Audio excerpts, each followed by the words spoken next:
Morning dear students, welcome to online classes. Last class में हम लोगों ने पर्सनालिटी 3.4 के क्वेश्चनों को देखा था। उसमें दो क्वेश्चन और बच गए थे। आज हम वही दो क्वेश्चनों को हल करेंगे।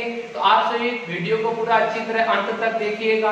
और अगर आप अभी तक चैनल को सब्सक्राइब नहीं किए हैं तो इसे सब्सक्राइब कर लीजिए, जिससे आने वाले जितने भी वीडियोज हमारे प्रतिदिन 10th क्लास के लिए 8 बजे से और वो इंटर के लिए 12 बजे से वीडियो अपलोड किए जाते हैं, तो आप सभी के पास सबसे पहले पहुंच सके।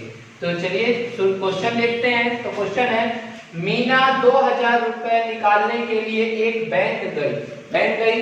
उसने खजांची से 50 रुपया तथा 100 रुपए के नोट देने के लिए कहा। मतलब खजांची मतलब कैशियर से उन्होंने 50 रुपए और 100 रुपए के नोट देने के लिए कहा। मीना ने कुल 25 नोट प्राप्त किए। मीना ने कुल कितने नोट प्राप्त किए? 25।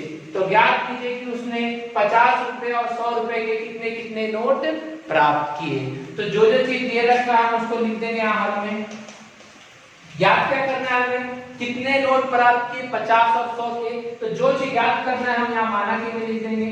माना की 50 रुपए के नोट की संख्या ज्ञात करनी है। तो नोट की संख्या हम लोगों ने मान ली x और 100 रुपए के नोट की संख्या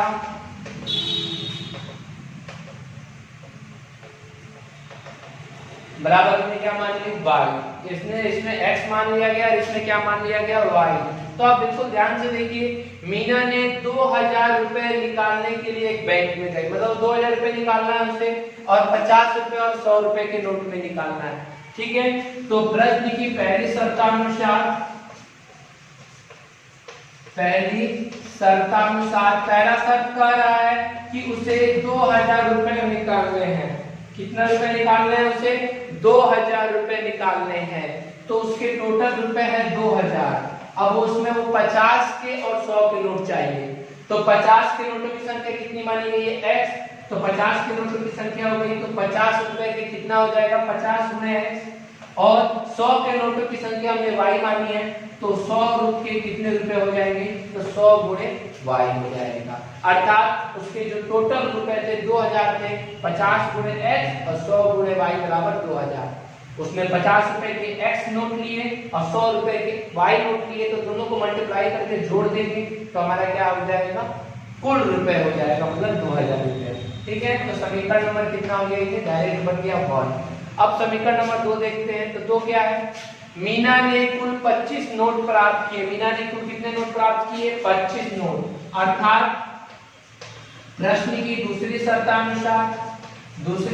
कह रहा है कि मीना ने कुल 25 नोट प्राप्त किए। तो 50 और 100 के नोट x और y थे, तो टोटल नोट कितने हुए? 25 नोट। तो 25 नोट कितने हो गए? x प्लस y बराबर कितना हो गया? 25। अर्थात दोनों का योग कितना हो गया? 25। टोटल उन्होंने 25 नोट ही प्राप्त किया।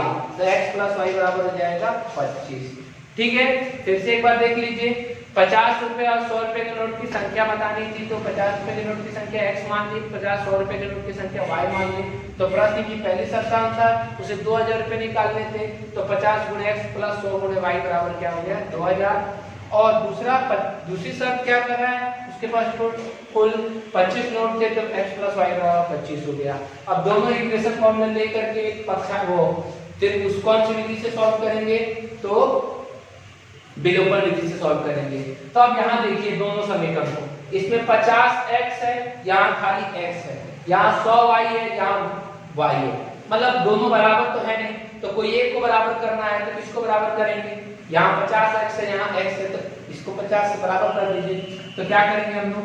समीकरण 2 में 50 से गुणा करने पर 50 से आप गुणा कर दीजिए। तो 50 से इसमें 50 से गुणा करना है आपको, तो 50 x से 50 है, 50 में y से 50y और 50 में 25 से 25 25 125 1250। समीकरण नंबर कितना हो गया? ये समीकरण 3 हो गया। ये 2 था, ये कितना हो गया? 3। अब हमारे पास 1 है और 3 है, क्योंकि 2 तो अब रहेगा नहीं, क्योंकि 2 को हमने 3 में चेंज कर दिया। तो हम क्या लिखेंगे? समीकरण ये 50x प्लस का है, ये भी 50x प्लस का, मतलब दोनों का चिन्ह सेम है। जब दोनों का चिन्ह सेम होगा तो हम क्या करेंगे, जोड़ेंगे कि घटाएंगे, तो घटाएंगे। तो समीकरण 1 में से 2 को घटाने पर हमने घटाया, समीकरण 1 है 50x प्लस 100y बराबर 2000, और समीकरण 2 है 50, समीकरण 3 है यहाँ 50x प्लस 50y बराबर 1250। घटाने पर है तो चिन्ह बदल जाएगा, प्लस है तो माइनस, ये भी प्लस है तो माइनस, ये भी प्लस था तो माइनस हो गया, ये तो कट गया।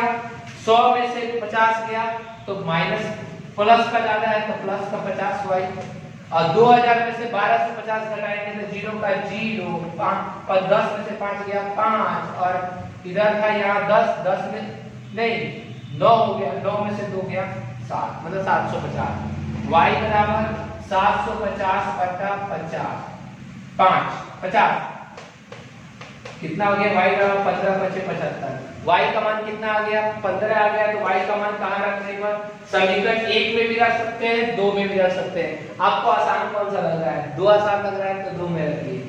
y का मान कहाँ रखने पर, y का मान समीकरण 2 में रखने पर। मैं 1 में भी रख सकता था, परंतु 1 में रखने से क्या फायदा है, आसान में ना देखना है, तो 2 में रखा गया। 2 क्या है, x प्लस y बराबर 25, तो y का मान 15 रख दिया, x प्लस 15 बराबर 25, x बराबर 25 माइनस 15 प्लस का है तो जाके माइनस का हो जाएगा। 25 में से 15 गया कितना हो गया, 10, x बराबर 10 और y बराबर 15। अतः लिख दीजिएगा, अतः 50 रुपए के नोट की संख्या बराबर x बराबर कितना, 10, और 100 रुपए के नोट की संख्या बराबर 15। तो यहाँ पे ये टॉपिक, ये जो क्वेश्चन है समाप्त हो जाएगा। अच्छी तरीके से इसको कर लीजिएगा, बिल्कुल ध्यान से मानिएगा, मान करके बनाइएगा, बहुत अच्छी तरह आपका बनेगा, ठीक है। तो ये आप लोगों ने चौथा नंबर क्वेश्चन को देख लिया। अब हम 5वां नंबर जो क्वेश्चन है उसको देखेंगे, तो उसको उतार लीजिए।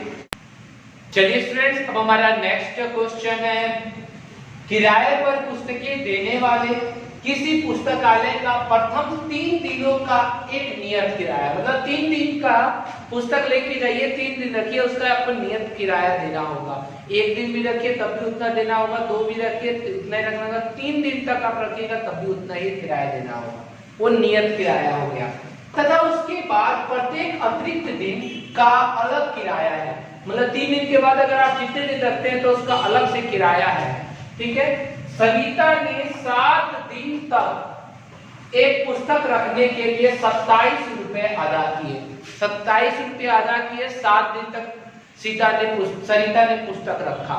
सरिता ने कितने दिन तक पुस्तक रखा अपने पास, तो 7 दिन तक रखा, जिसमें 3 दिन का तो नियत किराया था और 4 दिन उसने एक्स्ट्रा रखा। उसको कितने रुपए देने पड़े, 27 रुपया। जबकि सुशी ने एक पुस्तक 5 दिनों तक रखने के लिए 21 रुपए दिए। सुशी ने 5 दिन तक एक पुस्तक को रखा, 5 दिन तक में 3 दिन तक तो रखना ही है, और 3 दिन के बाद 2 दिन और रखा तो उसने कितने रुपए दिए, 21 रुपए दिए। तो नियत किराया मतलब 3 दिन का किराया तथा प्रत्येक अतिरिक्त दिन का किराया ज्ञात कीजिए, मतलब हमको प्रत्येक अतिरिक्त दिन का क्या किराया ज्ञात करना, नियत किराया ज्ञात करना है। तो वही चीज मान लेते हैं जो चीज दिया हुआ है, ध्यान से देखिए। माना कि 3 दिन का नियत किराया, 3 दिन का नियत किराया, ये 3 दिन का किराया सभी को देना है, सभी को देना है, तो ये आपने मान लिया क्या, x, ठीक है। अब 3 दिन के बाद प्रत्येक दिन का किराया, 3 दिन के बाद प्रत्येक दिन का किराया, यही ना है, प्रत्येक अतिरिक्त दिन का किराया, दिन का किराया हमने यहाँ प्रत्येक अतिरिक्त जो दिन था उसका किराया हमने मान लिया, y मान लिया। 1 दिन का किराया y रुपए हो गया, 3 दिन का किराया x रुपए और 1 दिन का किराया फिर y रुपए, ठीक है।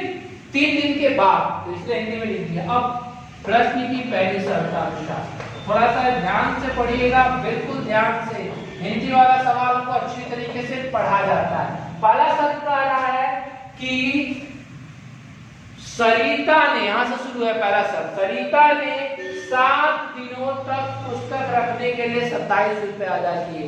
तो सरिता ने कितने दिन तक पुस्तक रखा? तो 7 दिनों तक पुस्तक रखा। किसने? सरिता ने 7 दिनों तक। तो शायद इतना हिंदी क्यों लिखा है? 7 दिनों तक रखा। तो 7 दिन में तो 3 दिन तो नियत किराया था, तो 3 दिन का किराया तो नियत हो गया x। ठीक है, ऐसे लिख सकते हैं 3 दिन का किराया, नियत किराया, या डायरेक्ट भी कर सकते थे, नियत किराया प्लस 3 दिन के बाद 4 गुणे प्रत्येक दिन का किराया।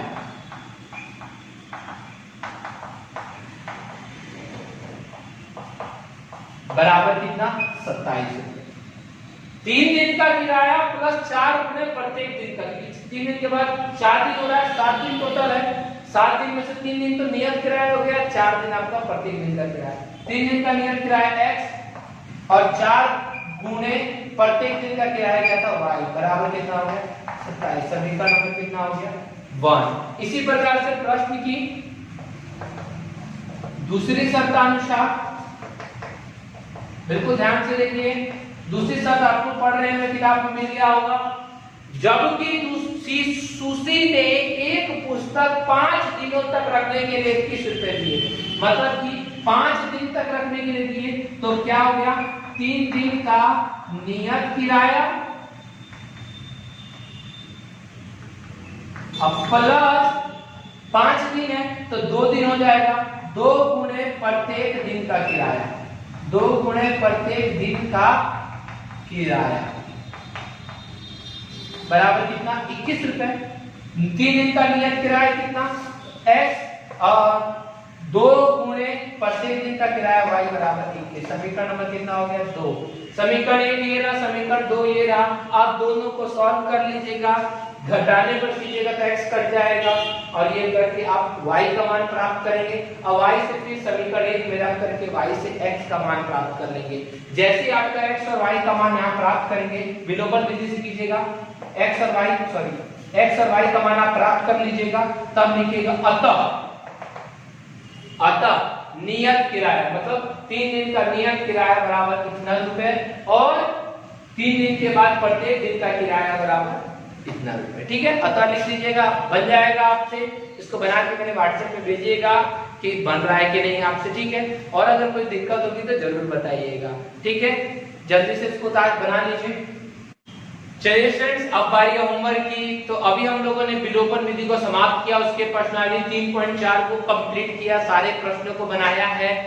तो अगर आप लोग को सारे प्रश्न समझ में आ गए होंगे तो अच्छी बात है। अगर नहीं समझ में आ रहे होंगे तो जो क्वेश्चन आपको समझ में नहीं आ रहा है आप उसके वीडियो में जाकर के कमेंट करके बताइएगा मुझे ये क्वेश्चन समझ में नहीं आ रहा है, तो मैं आपको उस क्वेश्चन का हल बताऊंगा और उसके लिए अलग से वीडियो बना दूंगा। तो यहाँ पर विलोपन विधि समाप्त हो गया है, तो मैंने सोचा कि जाते जाते विलोपन विधि से संबंधित कुछ सवाल दे दूं कि आप लोग उसको घर पे बना करके एक बार देख लें, जिससे आपको विलोपन विधि अच्छी तरह समझ में आ जाए। तो यहाँ में 3 सवाल है। पहला है 5x + 8y = 9, दूसरा 2x + 3y = 4। ठीक है, दूसरा समीकरण इसका। दूसरा सवाल है 2x - 3y = 13, 7x - 2y = 20। तीसरा सवाल है x - 5y = 11 और 2x + 13y = -4। तो ये 3 सवाल है, आपको विलोपन विधि से हल करना है। तो हम लोगों की 3 विधि समाप्त हो गई, पहली ग्राफीय विधि, दूसरा प्रतिस्थापन विधि और तीसरा विलोपन विधि। अभी तक तो सबसे आसान विलोपन विधि आपको लगा होगा। अब जो एक और विधि बची है जिसका नाम है वज्र गुणन विधि, तो इसके बाद वाले वीडियो में हम लोग उसके बारे में अध्ययन करेंगे। वज्र गुणन विधि है क्या, उससे संबंधित सवालों को सॉल्व करेंगे। तो यहाँ पर आप लोग अच्छी तरीके से उसको सॉल्व कर लीजिएगा और आप लोग को अगर अच्छी तरह समझ में आ गया हो तो इसको लाइक कीजिएगा और अधिक से अधिक शेयर कीजिएगा। और अभी तक भी आपने अगर चैनल को सब्सक्राइब नहीं किया है तो सब्सक्राइब कर लेंगे। ठीक है, तो आज के लिए इतना ही, अगले वीडियो में फिर मिलेंगे।